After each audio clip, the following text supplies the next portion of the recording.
Welcome back to our spin-off show, Behind the Bat. I'm your host, Tom. And I'm Mike.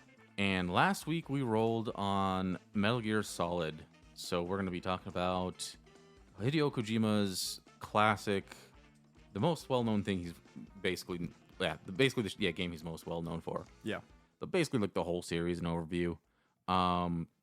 This is just basically seat of our pants, so I don't have any like research notes or anything. We're just going to be talking about Me either. what we know. Definitely listen to like Retronauts or something for like a more comprehensive experience, or more comprehensive recounting of the history and all that. This is just kind of like our experience, what we like about it. And Yeah. Introduction to it. yeah. I'll tell you how I got started with Metal Gear Solid, actually. So it's not too long of a story, but at some point when I was young, I forget what grade I was in, I inherited a PS1, complete with a ton of games, because my sister's boyfriend's best friend at the time had upgraded to a PS2. And even though they were backwards compatible, apparently he was like, he's kind of like how we are, and he had like burnt a bunch of games to burnt discs, and he decided he would rather have the burnt discs, and then they gave me the originals. So very grateful for that, because that's also how I ended up with Castlevania Symphony of the Night. Oh, nice. But one of the games I got from him was Metal Gear Solid, and so I remember playing that game and thinking it was like really awesome, because I think he also gave a siphon filter, which is similar to that, but like just not as not as detailed. You can't do as much cool stuff. No. And my brother actually got really into Metal Gear Solid, which is one of the few video games that he got into. So we could both play it and get into it. And I remember that was the video game that forced us to upgrade our TV in our game room, because the TV was really old. And when you get to the point where you have to fight Sniper Wolf in the snow, it would like get all weird, and like the screen would like split in half, and the bottom would go to the top and the top would go to the bottom. Oh, weird. So we couldn't beat the game until we got a new TV. That's insane. Yeah. There is the Hind D fight is actually a little harder too if you have a TV with a mono speaker. Really? Why? Because you can hear the where the hind is, because you basically, it's like you're standing in a building. Yeah. And you got to like figure out, is it behind you, is it in front, like Right. where the hind is going to rise. And with a stereo TV, you can hear it based on the speakers. Or if you had headphones on or something. Yeah, like even if I can't remember if the game detects it, but like if you like go you can go into codex and talk to the colonel, he'll give you hints, and he'll or maybe it was the other guy who was actually no, he wouldn't have been, he was in the hind D, so he wouldn't have been able to. But someone's like, well, if you have a mono TV, it's gonna be harder for you. Kojima trying to force people to upgrade their TVs. Yeah. By purposely putting stuff in the game that forces you to upgrade your TV. Yeah, it's ahead of its time. Yeah, for sure. My first one was Metal Gear Solid 2 on the Xbox, which is actually the same thing with Silent Hill. Konami's weird about that. But yeah, instead of getting a PS2, I went for an Xbox, because we went to our friend David's house, and I wanted a PS2, but David had Morrowind on Xbox. Oh, yeah. And I had never conceived of anything like that. So that basically like changed my mind. I'm like, I'm getting an Xbox. This is just insane. I have Morrowind on the original Xbox right now. It's good. Yeah, it is. It hasn't aged the best, but it's my favorite Elder Scrolls. I still like it quite a bit. It's really good. I need to play through it on the Steam Deck with like all the like mods and stuff. I've only ever played on Xbox. But yeah, I picked up Metal Gear Solid 2, Sons of Liberty, or Substance on the Xbox. Yeah. Which I remember the lead up to. We were both in middle school, and like that one came out like a few weeks after 9/11. That came out when we were in middle school? That's yeah, crazy and we were in middle school. Yeah. And People were so disappointed with that game too, initially. Well, because a lot of the disappointment was because of Raiden. Yeah. And I didn't have any preconceived notions. It was my first one. Like I kind of knew like Solid Snake, he's the guy from the first game. Yeah. But I'm playing it, and like when I get to Raiden, and I'm playing as Raiden, I'm like, I'll eventually play as Snake again. And then I like beat the game. Like, oh no, I guess you don't. Nope. But they like lie to you. They have you play as Snake for like the first 20 minutes. Yeah. And then the title sequences rolls, and then you're like Raiden. Yeah. Which is fine with me, but like, it's fine with me because I like the original game and I'd already played it and beat it. And they were like expanding the story. And also Raiden is like one of those Bishonen characters. Yeah. Which like Alucard, I like a lot of those types of characters. They're all really cool. They specifically made him to appeal more to the females. Yeah. playing the game. Yeah. Which like people hated him at the time, and now like as time went on, they like appreciate him a lot more. Yeah. And like as an adult, I appreciate the themes of Metal Gear Solid like 2 a lot more. Oh yeah. And now like 2 is wow. we like see like basically like how social media is like exploded and all the junk we have to put up with, and it's like, oh, this game predicted today's world back like in 2001. Yeah. They probably predicted a lot more that has still yet to come to pass. Oh yeah, like we'll be figuring out things out like yeah for so like, oh man, like there's really, sorry, I didn't mean to interrupt you. No, it's fine. I was gonna say, just generally, there's really nothing out there that exists that's like Metal Gear Solid. Whether it's like a comic book or a movie or a TV series or any kind of form of storytelling, besides adaptations of that. Yeah, I mean, and that one like draws a lot from like Hideo Kojima's favorite games and movies, Yeah. and TV shows and all that, and it's just like it's its own unique thing. Metal Gear Solid firmly fits in the same category for me as like Castlevania and Metroid and Resident Evil. Yeah, because it's like, it's a culmination of a bunch of the creators' interests, and they all smush together and work so perfectly and create like their own world so perfectly that like whenever I play one of those games, it's not just like playing a game for me. It's like being surrounded by things that I love, because I can see all the little like references to things. It just makes it so much cooler and more fun because I know that the guy who made it with everything else that I also already like in mind. Yeah, yeah. He wears his influences on his sleeve. Yeah, which all my favorite things do that. Yeah, and like you got to play Death Stranding sometime. Because that one's almost like an excuse for him just to get like hang out with all his friends. Yeah, like freaking Guillermo del Toro is like one of the main characters. Funny. Yeah, and he's got like Junji Ito like cameoing in the game. Conan O'Brien. He just pulls people he likes to get him into a game. He does, yeah. That's awesome. It's awesome. Nicholas Winding Refn's like a major character. What the heck? Yeah, like the director of Drive. That's so weird. Yeah. It's wild. Like he was in that game. Like predicted COVID-19. Like basically. Yeah. Like I'm playing the game and then like COVID happens and it's like, oh, or I can't remember the timeline of how things went, but I mean he spent years making that game and then COVID happens and then playing the game and it's like this is what life is like now. Yeah. That's too weird. It's crazy. Yeah. But yeah, okay, so going back to my history with it. Yeah. I don't think I played the original one until I got a PS3. Okay. That one I picked up a copy of it somewhere. You played the remaster version? Oh, you know what? You're right. I played Twin Snakes. I played Twin Snakes before I played the original. Yeah, I borrowed a copy from somebody and I liked it. And it was good, but I think I like the original a lot better. It's weird. It's almost like a perfect remake, but there's something off about it. Well, actually, you do you know who directed the remake? No. Or at least the action scenes? No. I don't remember the name, but it's the director of Godzilla Final Wars. Oh, weird. Yeah. So, it's a lot more like a little bit more absurd than the original game. Yeah, I was gonna say it feels more anime-esque. Yeah, it's a more over the top. Apparently they wanted to make it a little more grounded, but the Kojima's like, no, you got to make it more insane because I already made it like grounded. I want it to be crazier. So I like that weird balance that series strikes though between like the crazy sci-fi elements, and then like the more grounded characters and like, taking aspects of like actual like military jargon and like technology, but then like trying to futurize it a little bit. I don't know. It strikes this weird. It is very strange because Hideo Kojima is like he's a big pacifist and he hates war and I mean of course everybody does. I mean I hate war. Fuck it. But like he's not a violent man. He abhors violence. Yeah.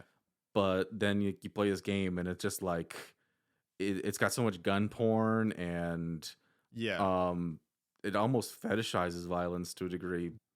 I don't know. Well, okay. the audio just cut out. Yeah. That's what I was gonna say too. Is like it. Well, first of all, a lot of video games do this where they fetishize things. Yeah. And talk about how bad they are, but then at the same time they make you like want it. Yeah. But yeah, Hideo Kojima, they're definitely anti-war because like Solid Snake doesn't like to do what he does, but he's kind of like Wolverine. He's the best at what he does, but he doesn't like doing it. He's very similar to Wolverine. Yeah. Which they're both influenced by like Dirty Harry. So that makes sense. Yeah.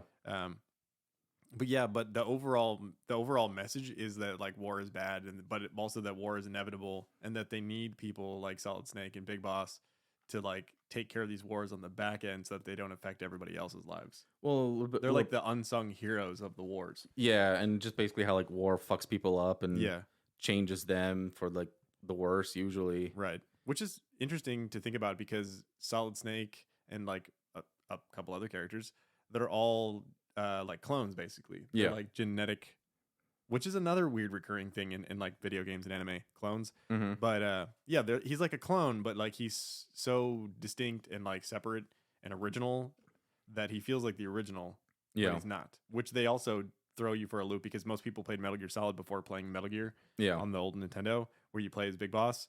So you think You play as you play Solid Snake in Oh. Metal Gear. one of them you do, yeah. There's two of them, Metal Gear and Metal Gear. Yeah, 2. you play as Solid Snake in both of them. Do you? Yeah. So I guess we can go into the timeline. Yeah. Well, hang on. Okay. I was just getting at the fact that like Yeah. you assume that like Solid Snake is the main protagonist of the storyline, Mhm. but then you find out that he's just a clone of someone else who looks just like him, Yeah. and that like there's a whole other storyline which they go into with Snake Eater, which I guess is a Yeah. prequel to those NES games. Yeah. So, because really, like Metal Gear Solid is almost a remake of the second NES game. All of them actually, they're basically all remakes. Yeah. So Some of them are more like spiritual remakes, and some are real Yeah. obvious, like plot for plot. well, point for so point. because I did like a chronological playthrough of the series at one point, Yeah. and so basically like starting when like in the timeline where they start, right? Rather than like when they came out. Yeah. And but like through it I was able to see like how like the games like Hideo Kojima like changed, the how he made these games and how he went with the technology. Yeah. So there's the original Metal Gear, which is about Solid Snake in he's told to infiltrate a place called Outer Heaven. And he's being on the radio, he's being commanded by somebody named Big Boss. This is the one where he finds out the Big Boss is a bad guy, right? Yes. Yeah. And at the end he basically is told to take out Metal Gear, Yeah. which in the original MSX version is like a bipedal tank. Yeah. In the NES it's just a computer. Right. But Big Boss becomes the big baddie. Yes, Big Boss is the big baddie, and there's a twist where when you get closer to Metal Gear, Big Boss is actually telling you bad information, and he's like, you need to abandon the thing. So if you're like following him, if you were dutiful, you would turn off the console and just stop playing. Right. But then you find out, oh, he's been actually leading you to your suicide, right? Yeah. And in it, one of the characters you save is Solid Snake's friend named Gray Fox, right? And then you kill Big Boss, and you destroy Metal Gear, and then there's Metal Gear 2, which takes place a few years later, where Solid Snake infiltrates Zanzibar land, and he finds out that Big Boss is still alive somehow. Yep. And they explain this later on. And then Gray Fox is there, and now he's like basically a big subordinate of Big Boss, right? Yeah. And the structure of the game is actually very similar to Metal Gear 1.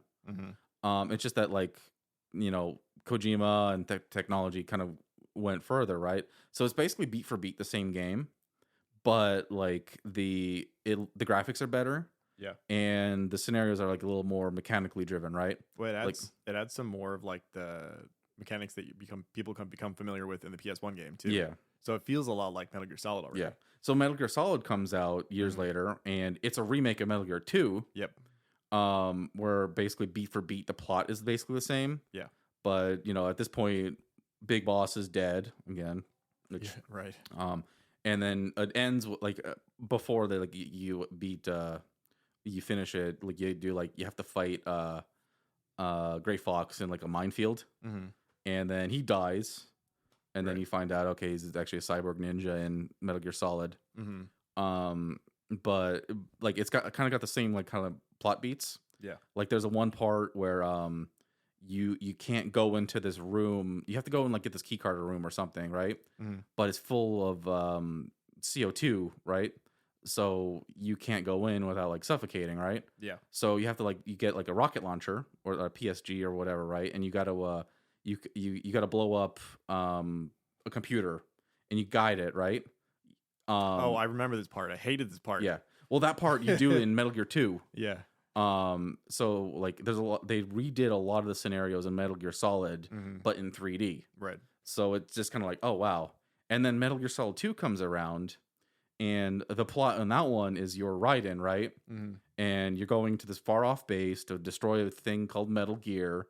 And in it, he finds out that they like within the actual story, he's living a simulation of Metal Gear Solid 1 where Yeah. they recreated the events to see if they can create another Solid Snake. So they basically remade Metal Gear and Metal Gear 2, but backwards. Yeah. Yeah.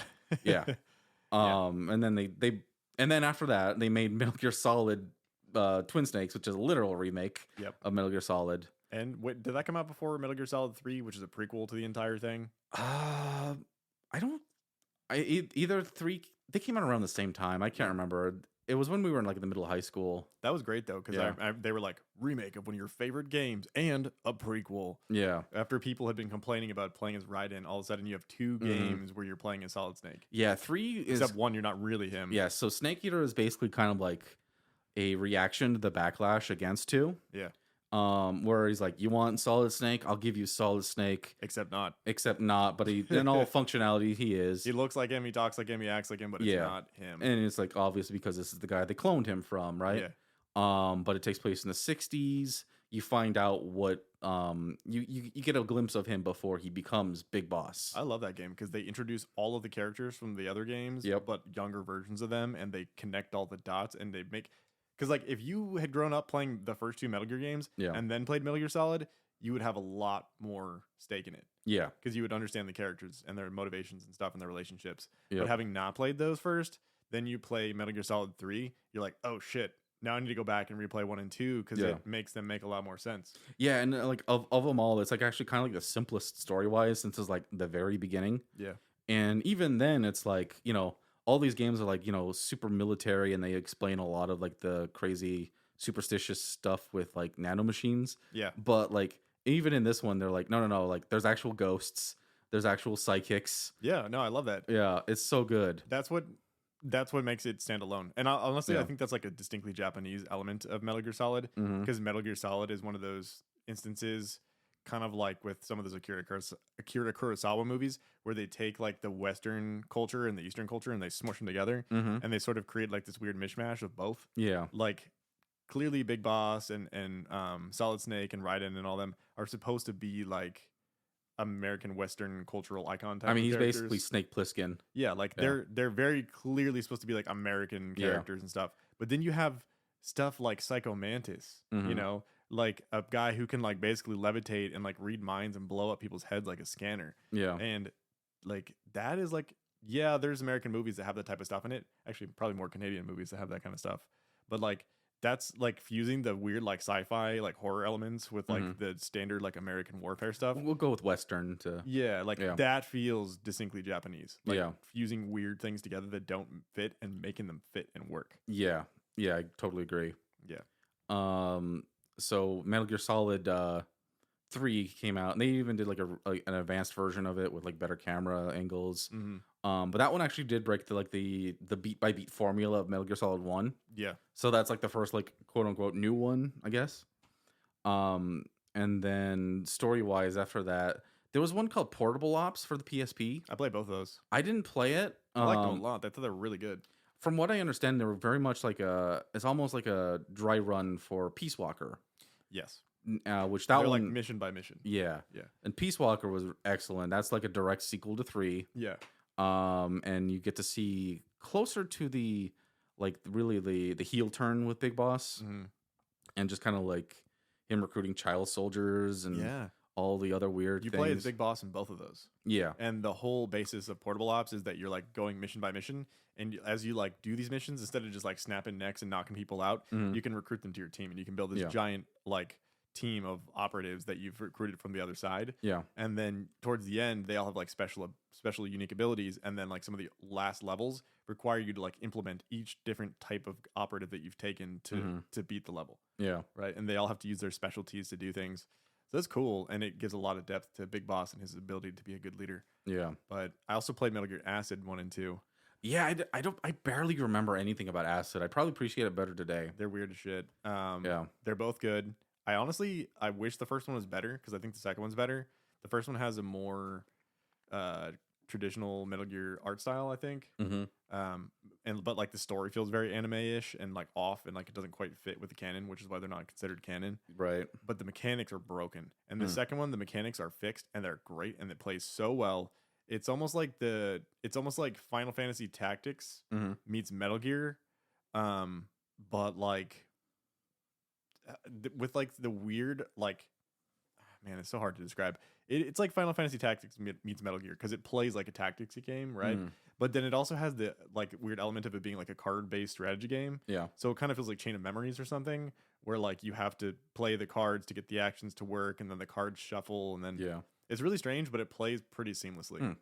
The art style is great, and it came with like this weird cardboard block thing that you slide over your PSP, and when you look through it and you play the game, it comes to life in 3D. That's awesome. And it looked really, really good. Kind of didn't give you headaches. I need to download them on my Steam Deck. You have to see if you can find a way to like print one of those things out and make it work. I bet you could do that. It is like playing a 3DS game, only you don't have to worry about the angles you're looking at it at. Yeah. Super cool. Did you play Metal Gear Solid 5? Which one's that? Phantom Pain? Phantom Pain. Well, they did it in a really weird way. Yeah, Phantom Pain's like the precursor game. It's like a lead up. No, Ground Zeroes is like the Ground precursor. Zeroes, yeah. So I played through Ground Zeroes and then I started Phantom Pain, but I just didn't get much time to play through the whole thing. So. Do you mind if I spoil like the big thing in Phantom Pain? Oh, I don't care. Okay, so you remember in Ground Zeroes, you basically the whole idea is like you it's a mission to get Chico and then find out I forget what Paz, the girl from Peace Walker, right? Roughly. Briefly. It's been a long time. Okay, well, anyways, you basically go in like not Guantanamo Bay and like trying to do that, right? And everything goes horribly wrong when they stuffed. There's the girl in Peace Walker, who like she was basically like a double agent the whole time. She betrays you, and she ends up being like the last boss in Peace Walker. Yeah. But when you're like trying to extract Chico, which was like the kid in Peace Walker from there, and he ends up dying. Well, no, he doesn't end up dying yet, but you get him, you put him in the plane, and you find out Paz is also there, and Big Boss he wants to get her revenge, right? Right. But she's also there. She's being tortured. So you extract her. You get on the helicopter, and there's a doctor on the helicopter, and he's looking, and she says something about a bomb in Chico. I think Chico had a bomb. No, she had a bomb in her stomach. So he opens up the stomach, and he gets the bomb. He throws it out of the helicopter, and she says something about a second bomb, and and before they realize where it is, it blows up. Yeah. Do you know where the bomb is? No. It's in her vagina. What? Yeah. So the bomb. You'll never find it. The bomb blows up. She dies, obviously, and the helicopter crashes, and Big Boss is in a coma for 8 years. Yeah. Right? Because of a vagina bomb? Because of a vagina bomb. Oh, man. Yeah. And that's what if he had died from that? What would it say on that little piece of paper? Cause of death. Vagina bomb. Vagina bomb. Which in Super Smash Brothers Ultimate, there's like this little mode where you can play with like they have the stickers of other characters instead of doing trophies. Yeah. So Paz is in there as a sticker, and there's one mode where like they set up different rules. Yeah. And one mode is a sticker of Paz with a little bomb. Oh no. And like all the characters are explosive or something like that. Yeah. Yeah. So they stuck in a vagina bomb reference in Smash Brothers. That's funny. But yeah, anyways, the thing with Metal Gear Solid Ground Zero, no, Phantom Pain. Yeah, a lot of confusing names. Yes. So he wakes up and he's missing an arm. He's missing a hand, which is given that robot hand. The Phantom Pain. The Phantom Pain. Yeah. He's got a chunk of metal in his like head, right? The one that like grows into a horn, basically. Yeah. So the more like evil actions you do, the bigger the horn gets. Yeah. It's really cool. But the twist with that one is like at the end, after you beat the game and all that, you find out that you have not been playing as Big Boss. What? Yes. Don't tell me Big Boss is a clone. No. Okay, No. So at the beginning of Phantom Pain, for whatever reason, they ask you to do a create a character and you make a character. I know what you're about to say. I remember reading this. Yeah, you play as the doctor on that thing. So it's basically you. You're like a guy who's been brainwashed into thinking that that's who he is, but Yes. it's not really who he is. Yes, that's correct. I remember that, and I was like, "What Yeah. the fuck? Like, come on, really?" It's insane. So, but that ends up being they call him Venom Snake the whole Yeah, time, and cool ass name. he's the one. So while Big Boss is out making Outer Heaven, Yeah, Venom Snake is the one posing as Big Boss. he's the one that gets killed in the first game. That's why Big Boss Yes, actually survives. exactly. Yeah, I remember reading that and being like, "Oh my god, now I have to play this game, damn it." Yeah, it's the most like crazy like plot twist. That's one thing that I really like about Metal Gear Solid, which is also something I like about Batman, like any long running franchise, Mhm. is they like constantly mine the past to find things to write in like the sequels that Yeah. delve back into the past and give the past more sustenance. Mm-hmm. So Yeah, it's very much like a Grant Morrison-y like Batman run twist. yeah, it's awesome. It's kind of Zero and I forgot in a about way. that. Yeah, Jeez. it's so crazy. Yeah. And Mega 64, they like the day or two before Metal Gear Solid 5 came out, they did like they did a Metal Gear Solid 5 video, just like this crazy one. Mhm. And then in it like they did not play the game at the time, so they just like made like a something where like someone's a game journalist, he comes in, he's like, I have all these like I found out all about Metal Gear Solid, and it turns out Big Boss is actually, you're not playing Big Boss, you're playing a different guy who's posing as Big Boss. And like someone Konami's like, you figured out the twist. And they had no idea. Yeah. Oh man. So yep, that's Metal Gear Solid 5. It's really good. It's ridiculous too, because it's Revolver Ocelot is the one who was hypnotizing him. Yeah. But for it to work, he couldn't have known. He needed to also believe that he's Big Boss. So he hypnotized himself. You hypnotize yourself into believing something so you can hypnotize someone else believably. Yeah. Well, he hypnotized Big Boss Venom Snake first, and then he hypnotized himself to forget. Yeah. Yeah, I love it. Yeah. Yeah. Only in a video game. Oh yeah, and that's the other cool thing about those the franchise, which is like it like goes between like the very like ultra serious to the silly, like on a dime. Like But it does it all so well. it does it, yeah. Like well, some people take like not offense to it, but like I don't know. Some people like say there's like it's got tonal whiplash. That's part of the whole feel of the Yeah. series, though. I personally like it. I can get why you would like somebody else wouldn't like it, but I think it works. To me, that's video games. Like Yeah. all my favorite video game franchises have that sort of weird tonal whiplash, Yeah. or like they started off as something completely distinctly different from what they became, and then the creators tried to fuse the two into Mhm. one, which like Castlevania does that a lot. Yeah. I love that stuff. That's Yeah. what separates video games from other mediums for me.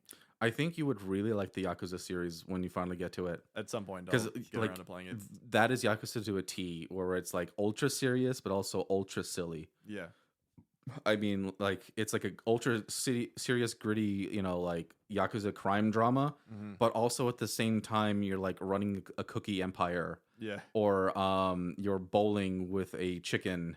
It's the anime aesthetic. Yeah. Like look at One Punch Man. Oh yeah. That's Yeah. the epitome of that too. It's like totally hilarious, Mhm. but he's dead serious about everything. Yeah. You know, like what he's doing that he's dead serious about is like Yeah. catching a fly in his apartment. Yeah. That's you know? Kiryu to a T. Yeah.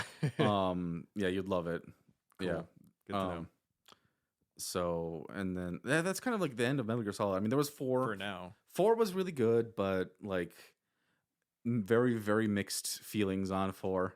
I like it. I never finished it. I still need to finish it. I like it, but I can see why people don't like it. It still like looks gorgeous, Yeah. and that like octo camo is like really cool. Mm-hmm. It's like really fun to play with, but you got to be very patient with that game. Yeah. It Yeah. just came out at the wrong time for me. Like a lot of Mhm. games did. I Even didn't- Resident Evil 4 kind of came out at the wrong time for me because I Oh. had just been playing Resident Evil to death and experienced bad Resident Evil fatigue.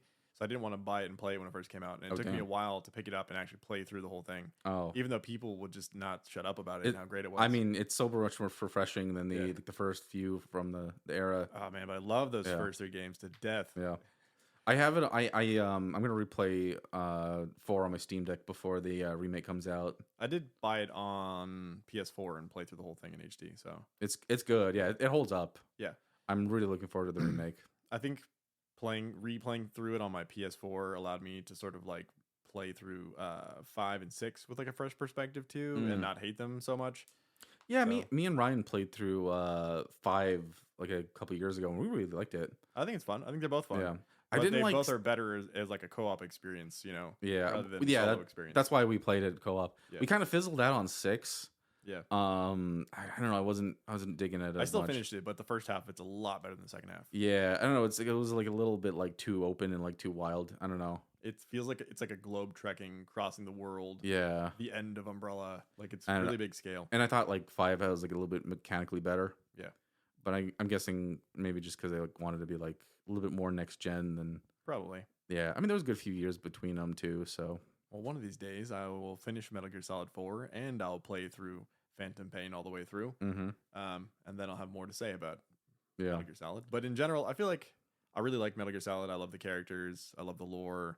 I love the science fiction, like dead serious science fiction mixed with like military, mixed with like weird anime aesthetic. yeah. It's just really cool. There's nothing else like it, which is why, it's still around. It endures. Yeah. It endures. Yeah. Actually, we're recording today. Today is the 10th anniversary of Metal Gear Rising. Really. Yeah. Yeah. They've even pushed it into other genres. Like Yeah. Metal Gear Acid with the card turn-based tactical RPG stuff. Metal Gear Rising with the hack and slash. Yep. They And- tried to make survival horror and it didn't work Yeah. out. We got Solid Snake and a Super Smash Brothers. We do. Yeah, he's really good in Smash Brothers. Yeah. I always thought he's I do better with Snake in Smash Brothers when it's like a 4-player match than like a solo. He's very good at like controlling the battlefield. I want to see a point and click Metal Gear Solid game. That's Snatcher. Well, yeah, but it's not really Okay, Metal Gear it's not Solid. Metal- It's like Blade Runner. Yeah, it's the closest you got to it. But I mean, Yeah, but it's still a Hideo Kojima game. yeah, it's the game. It has Meryl Yeah. from it. Like she's just a 1-to-1 copy. She's like, I'm gonna put this character in Metal Gear Solid. It's a good game. I really want to Yeah. play through that game too, Yeah. all the way And through. your little like sidekick buddy is named Metal Gear. Yeah. He's just like a little tiny Metal Gear. Yep. It's great. Yeah, it's like Blade Runner meets what was the other? Terminator Meets Metal Gear. meets Metal Gear. Yeah. Yeah. It's good. And then if you like that, also give Police Knots a try. Okay. Police Knots is like it kind of is follow up to Snatcher. It's not a sequel, but it's another point and click. It's basically Lethal Weapon in space. Okay. That sounds good. I'll Yeah. check that out. That one's good. There's a translation patch on PlayStation, so All right, cool. pretty easy to emulate. Good to know. I think. You have any final thoughts on Metal Gear? Or I think I think it's I just kinda wrapped wrapping it up. Yeah. Like, saying that I like all these different elements of it. Yeah. When I was a kid, I had a Solid Snake action figure. Now I don't. I wish I did. I wish I had the amiibo. I have the amiibo still. That's one of the few I couldn't part with. Yeah. Yeah, I really like that one.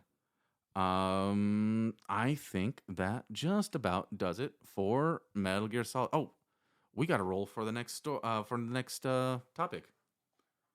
That's right. I was about to play the music. All right, so let's. I don't want to go through the whole list again because it's just That's a lot. fine. I'm gonna roll the die, and then you just say what number it is. And All we'll write right, It on. we're gonna roll a d20 to determine what we talk about next week. Okay. It's a 5. 5 is Zelda. Oh, that'll be easy. I got a lot of stories about Zelda. Zelda will be easy to talk to, especially as we come closer to Tears of the Kingdom. Yeah.